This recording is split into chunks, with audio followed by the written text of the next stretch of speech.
কিন্তু এই যে মেয়ে, তুমি যে 8-10টা ছেলের সাথে জেনা করেছো, তোমার ইজ্জতের কি হবে? তোমার যে সতীত্ব তুমি নষ্ট করেছো। তুমি তো বিয়ের পর কোনো ঘরে গেলে সে হাজবেন্ডও বুঝতে পারবে তুমি আর সতী সাথী নও। তখন তোমার কি হবে? আর এটা যে এত ভয়াবহ মহামারী আকার ধারণ করেছে না, যে অনেক ক্ষেত্রে দেখা যায় স্বামী অফিসে যাওয়ার সাথে সাথেই বয়ফ্রেন্ড বাসায় হাজির। এই যে বাক্সে বাক্সে বন্দি জীবন বললাম, বাক্সে বাক্সে বন্দি ফ্ল্যাটের ভিতরে তো ঢুকলে আর বোঝা যায় না ভিতরে কি হচ্ছে। কত ফ্ল্যাটে যে জেনা হয় এখন এই শহরে, আল্লাহ ভালো জানেন। এই ফ্ল্যাটের প্রত্যেকটা ইঞ্চি ইঞ্চি মাটি আল্লাহর কাছে সাক্ষী দিবে।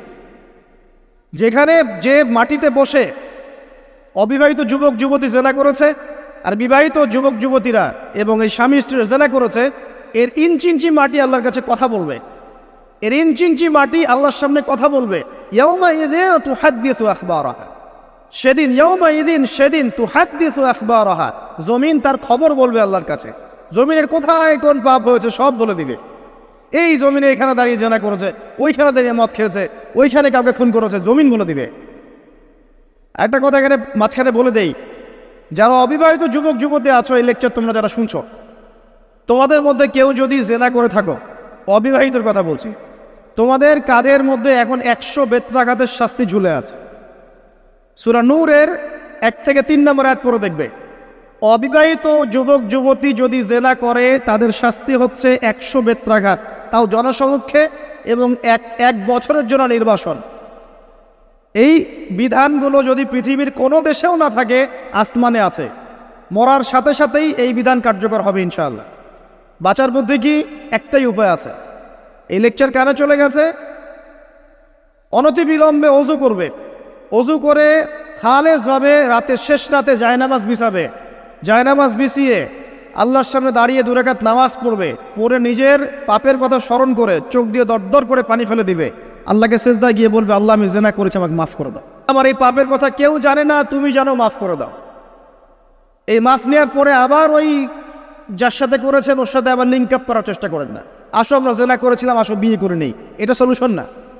জেনা করেছেন, আগে তওবা করে ফিরে আসতে হবে, তারপরে পুরো জীবন ইসলামিক লাইফ লিড করতে হবে। আল্লাহ যদি দেখেন যে হ্যাঁ আপনি ঠিকঠাক তওবা করে আল্লাহর পথে চলছেন, আল্লাহ তখন আপনাকে নেককার স্ত্রী দিবে ইনশাআল্লাহ। এই এই এই একমাত্র রাস্তা যুবকদের জন্য এবং যুবতীদের জন্যও।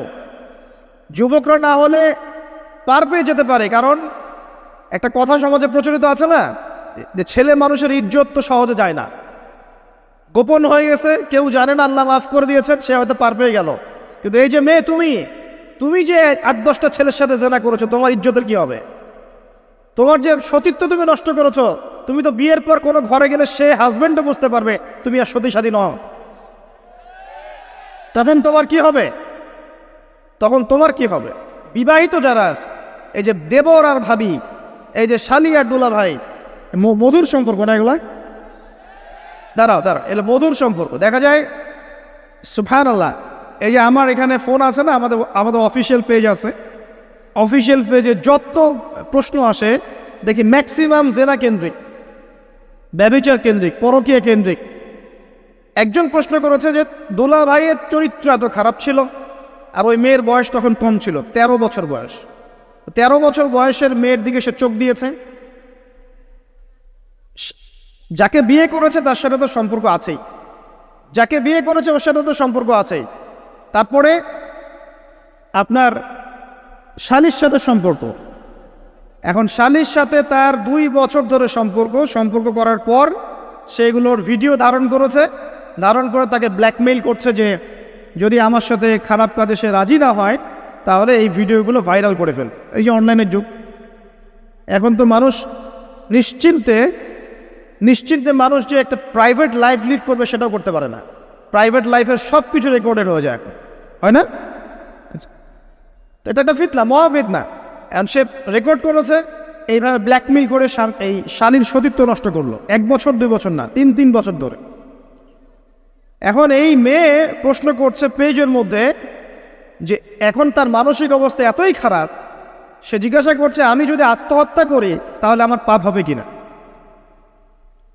এই মেয়েটা যদি আপনার বোন হতো কি করতে না, আল্লাহ না করুক, এই মেয়ে যদি কারো মেয়ে হতো তাহলে কি করতেন আপনি? আপনার কাছের কেউ হলে আপনি কি করতেন? এখানে ওই শাস্তিটা না বলে সামনে যেতে পারছি না।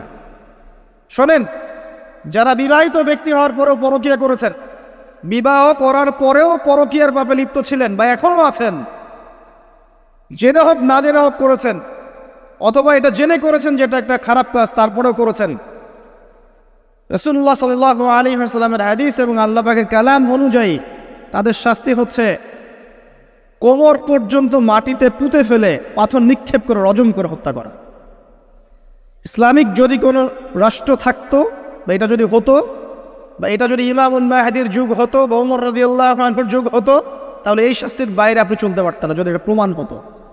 এই শাস্তি যদি দুনিয়াতে কার্যকর নাও হয়, আপনি যদি তওবা না করে মারা যান, তাহলে কিয়ামতের মাঠে এই শাস্তি আপনি ভোগ করবেন। খুব মজা লাগছে পরকীয়া করতে। সকালে একটার সাথে, দুপুরে একটার সাথে, আজকে একজনের সাথে রাত কাটান, কালকে আরেকজনের সাথে রাত কাটান, খুব মজা পাচ্ছেন। রাত্রেবেলা মদ খান আর হোটেলে রাত কাটান, সকালবেলা আবার অফিসে যান।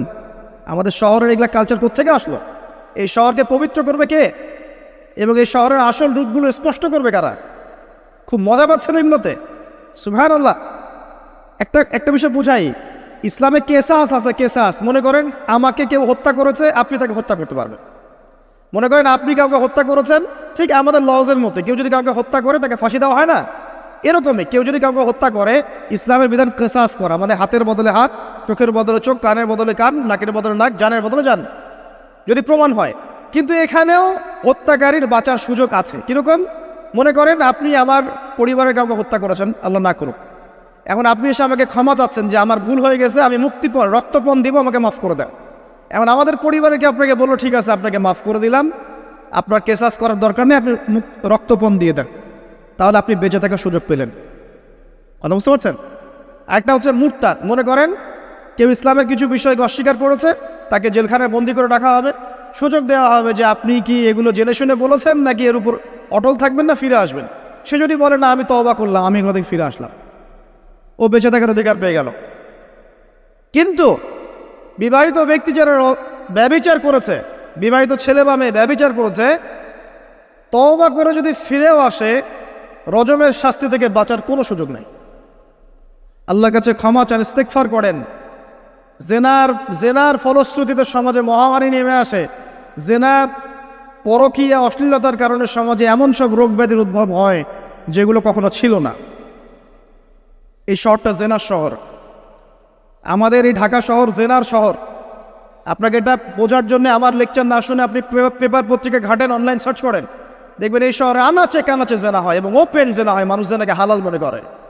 এই শহরের যুবক যুবতী যারা একে অপরের সাথে বয়ফ্রেন্ড গার্লফ্রেন্ড কালচারে লিপ্ত আছে, এটাকে তারা হালাল মনে করে, কেউ হারামও মনে করে না। কত বড় সাহস দেখায়। আর রাস্তা দিয়ে আমরা হেঁটে গেলেও বয়ফ্রেন্ড গার্লফ্রেন্ড এসে আমাদেরকে সালাম দেয়, হুজুর আমাদের জন্য একটু দোয়া করেন। তো প্রত্যেকটা পার্কে পার্কে যাবেন, এই যে আপনাদের রেস্টুরেন্টগুলোতে যাবেন, দর্শনীয় যে স্পটগুলো সেখানে যাবেন, দেধার সে জেনা হচ্ছে, জেনা আর জেনা। আমি এই যুগের কথাই বলছি। নবী সাল্লাল্লাহু আলাইহি ওয়াসাল্লাম বলছেন, আমাদের নবী বলছেন, আমার উম্মতের একটা অংশ, সবাই না, আমার উম্মতের একটা অংশ অবশ্যই জেনাকে হালাল করে নেবে, অবশ্যই মদকে হালাল করে নেবে, মদ পান করবে কিন্তু মদের নাম অন্য দিবে, এবং তারা গান বাজনা বাদ্যযন্ত্র নর্তকীদেরকে হালাল মনে করে নিবে। নবী সাল্লাল্লাহু আলাইহি ওয়াসাল্লাম বলেছেন, যখন সমাজে এরকম পাপ বাড়ে তখন সমাজে এমন সব রোগ ব্যাধি আসে যা আগে কখনো ছিল না। এবং এদের ব্যাপারে নবীজি বলেছেন, একদিন সকালবেলা আল্লাহ পাক এদেরকে বানর এবং শুয়োর বানিয়ে দিবেন। কিয়ামতের আগে এই ঘটনাও ঘটবে, বিকৃত হবে। ভূমিধস, ভূমিকম্প, ভূমিধস এবং আকৃতির বিকৃতি, এগুলো আযাব আসবে আল্লাহর পক্ষ থেকে, এই জেনা, এই ব্যভিচার, এই পরকীয়া, নোংরামি, অশ্লীলতার কারণে। ঘরে ঘরে এগুলা বয়ফ্রেন্ড গার্লফ্রেন্ড কালচার। কেউ মনে করে না যে এগুলো হারাম, কেউ মনে করে না যে আমার এই যে সহপাঠী আমার গায়রে মাহরাম। এই গায়রে মাহরাম শব্দটাই নাই। কাজিন, চাচাতো বোন, মামাতো বোন, খালাতো বোন, এই যে কাজিন, এরা জেনা করছে। কি দেখা বাকি রেখেছে এই যুগে আমরা দেখছি যে নিজের মেয়ের সাথে পিতার শারীরিক সম্পর্ক। পেপার পত্রিকা পড়েন, একটু অনলাইন ঘাটেন, দেখেন কোন যুগে আছেন আপনি।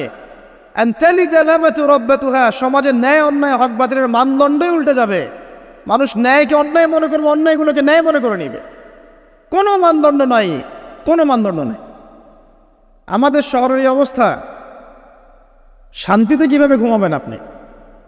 নিশ্চিন্তে থাকবেন কিভাবে? কখন যে আল্লাহর গজব চলে আসে। কোরআনে একটা আয়াত আছে, যখন আল্লাহ পাকের গজব আসবে তখন শুধু জালেমদের উপর খাস করে আসবে না। আলেমদেরকে জিজ্ঞাসা করেন, আলেম ওলামাদেরকে জিজ্ঞাসা করেন, যখন আল্লাহর গজব আসবে জালেমদের উপরে শুধু খাসভাবে আসবে না, সবার উপরে আসবে। তা আমি খুব ভালো মানুষ, ওয়াজ করছি, নসিহত করছি, পার পেয়ে যাবো এমন ভাবার সুযোগই নাই। আপনাকে আপনার সাধ্য মতো অন্যায়ের প্রতিবাদ করার চেষ্টা করতে হবে। লাতা'মুরুন্না বিল মা'রুফ, নবীজি বলছেন অবশ্যই তোমরা সৎ কাজের আদেশ করো।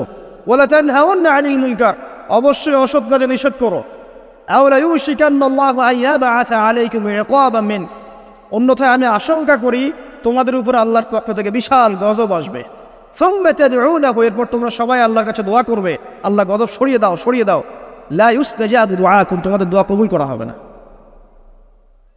নবী সাল্লাল্লাহু আলাইহি ওয়াসাল্লাম বলছে মান রাআ মিনকুম মুনকারান, তোমাদের মধ্যে যে কেউ হুএভার হি ইজ, যে কেউ যদি কোনো মুনকার, নোংরা গর্হিত কোনো কাজ দেখে, তাহলে যেন ফাল ইউগাইয়ির বিয়াদিহি, তার সামর্থ্য থাকলে হাত দিয়ে যেন ঠেকায়।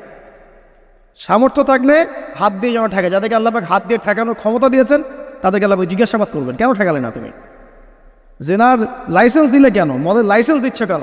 ঠেকালে না কেন তুমি? অন্যায় কাজকে ঠেকালে না কেন?